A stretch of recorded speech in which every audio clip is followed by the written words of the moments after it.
Hola, buenas noches. Mi nombre es Adara Morquecho Rendón. Soy alumna del quinto semestre de la licenciatura de estomatología y el día de hoy les voy a hablar de antibióticos.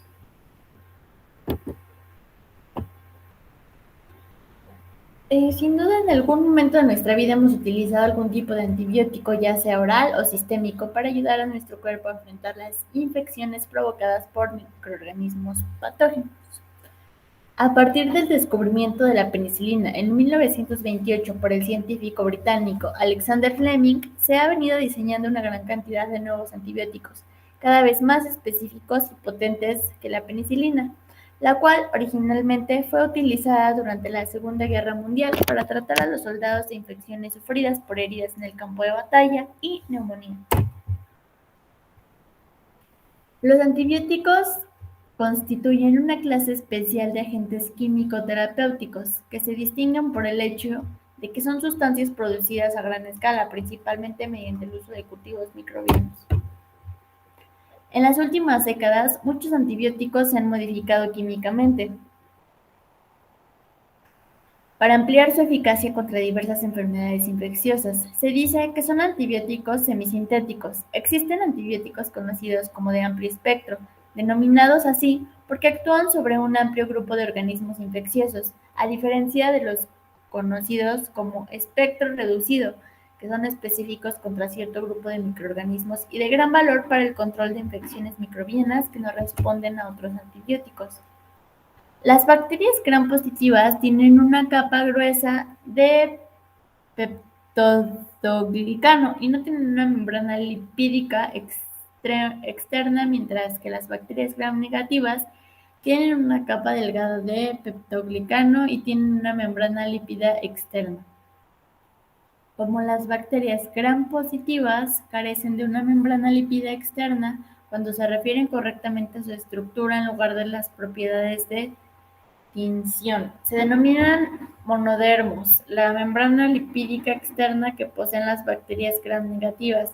Significa que, cuando se hacen referencia a su estructura física, se denominan didermas. Las bacterias gram-negativas están encerradas en una cápsula protectora. Esta cápsula ayuda a evitar que los glóbulos blancos que combaten las infecciones ingieran las bacterias bajo la cápsula. Las bacterias gram-negativas tienen una membrana externa que las protege contra ciertos antibióticos, como la penicilina. Al deteriorarse, esta membrana libera sustancias tóxicas llamadas endotoxinas, que contribuyen a la gravedad de los síntomas en las infecciones por bacterias gram-negativas.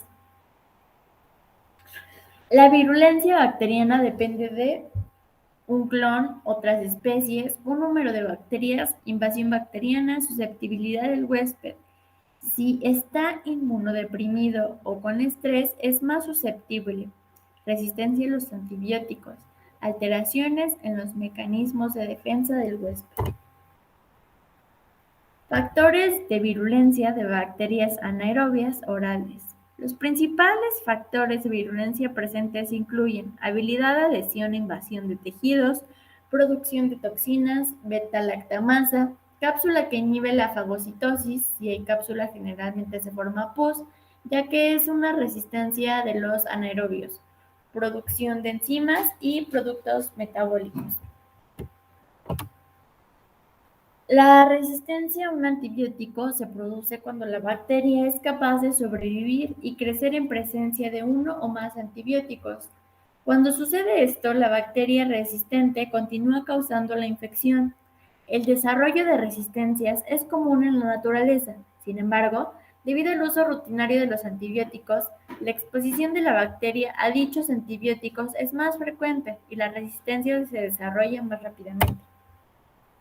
Las bacterias se hacen resistentes a los antibióticos de varias formas. La principal es mediante la presión selectiva, que se produce cuando todas las bacterias no son sensibles al antibiótico, usando para tratar la infección, y las bacterias que sobreviven pueden seguir multiplicándose. Esto crea una población bacteriana que es resistente al antibiótico al cual se ha expuesto. La presión selectiva es un proceso natural que puede ser más lento, pero que no se puede parar. La sobreutilización del antibiótico ayuda a acelerar la selección de bacterias resistentes. Las bacterias también se vuelven resistentes cuando transmiten el material genético de una bacteria a otra. Un modo de hacerlo es mediante los plásmidos. Los plásmidos son fragmentos de ADN bacteriano que pueden transferirse entre bacterias. Algunos plásmidos permiten que la bacteria produzca una enzima que hace que los antibióticos no sean útiles. Cuando el plásmido se inserta en otra bacteria, la resistencia al antibiótico puede extenderse fácil y rápidamente entre ellas. Además, cuando el material genético de una bacteria cambia o muta espontáneamente, los cambios genéticos pueden causar resistencia. Con el tiempo, las bacterias pueden adquirir más resistencia o un tipo mediante diferentes mecanismos. Esto puede llevar a las llamadas superbacterias, que son resistentes a muchas clases de antibióticos. Los antibióticos se clasifican en aquellos que interfieren con la síntesis de proteínas, bacteriostáticos, por ejemplo, la eritromicina; aquellos que interfieren con la fabricación de la pared celular, los bactericidas, por ejemplo, la penicilina; y aquellos que interfieren con el material genético, DNA, por ejemplo, el metronidazol.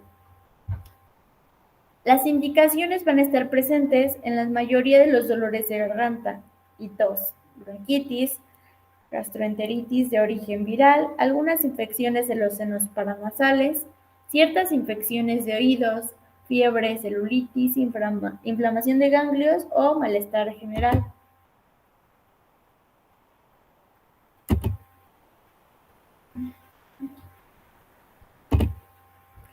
La penicilina es un antibiótico ampliamente utilizado, prescrito para tratar los estafilococos y los estreptococos, infecciones bacterianas. La penicilina pertenece a la familia de antibióticos, las piezas de las beta-lactamasas, cuyo uso un mecanismo similar de la acción de inhibir el incremento bacteriano de la célula que mata eventualmente las bacterias. Tiene una actividad razonable contra anaerobios, excepto con Bacteroides fragilis, que no es muy común en infecciones dentales. La penicilina G y B mantienen una actividad clínicamente significativa contra anaerobios. La penicilina B y G son la primera elección para infecciones dentales. La penicilina G se indica en infecciones más severas, donde se emplean dosis parenterales, ya que es inactivada por tracto gastrointestinal. Ventajas del uso de la penicilina. Esta actúa eficazmente contra bacterias gram positivas. La actividad bactericida de la penicilina mata a la mayoría de los organismos. La penicilina no es tóxico en la naturaleza. Tiene una mejor eficacia en el tratamiento de las infecciones.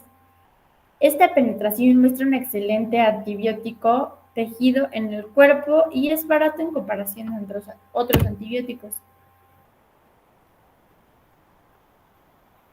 En el mecanismo de acción, inhibe la síntesis de la pared celular al interrumpir la reacción de la transpeptidación necesaria para la biosíntesis del peptoglicano.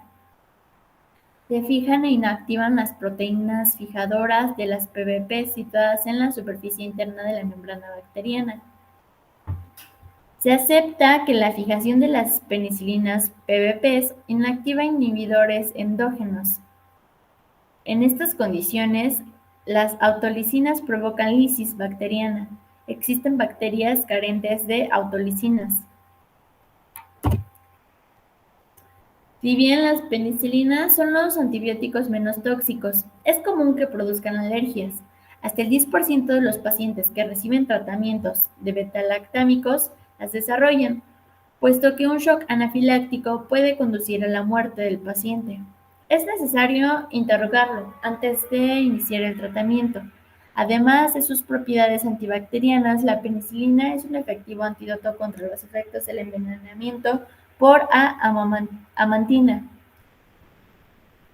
uno de los aminoácidos tóxicos de los hongos del género.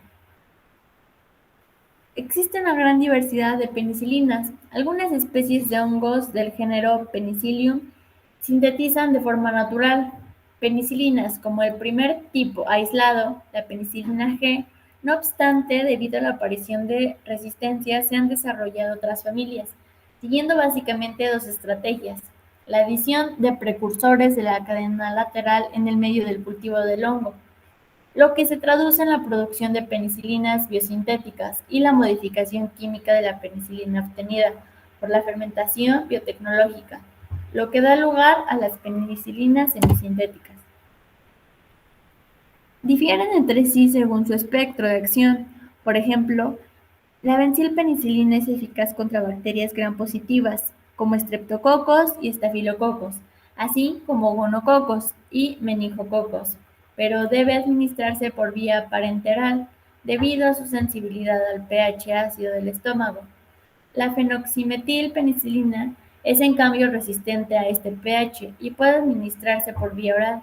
La ampicilina, además, puede mantener esta resistencia. Es eficaz contra bacterias gram-negativas como Haemophilus, Salmonella y Shigella.